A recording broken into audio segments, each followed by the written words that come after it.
3 best fishing knots every fisherman should know. Number 1, the Palomar knot, widely regarded as the world's strongest fishing knot. And here is how to tie it. Start off by doubling your line. Now pass the doubled line through the eye of the hook. Make sure the hook hangs between both hands and tie an overhand knot. Feed the hook through the loop you created. Now just tighten everything down. Take your scissors and trim the tag end. Number 2, the uni knot.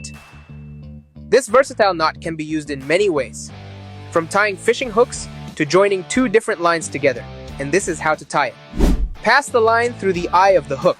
Give yourself enough line and fold it next to your main line. Take your tag end and form a loop and pinch it with your thumb. Now take your tag end and wrap it around both lines 4 to 6 times. Slightly pull the lines together and moisten. Now pull the line and tighten the knot all the way, and cut the excess tag end off. Number 3, the improved clinch knot. This is probably the easiest fishing knot to tie, and this is how to do it. First, take your line and pass it through the eye of the hook. Next, wrap your tag end around the main line 5 to 7 times.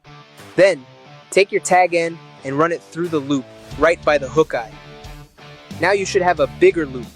Pinch down the loop with your thumb and pull your tag end through the loop. Now add some spit to moisten and pull your knot tight. Cut off the tag end.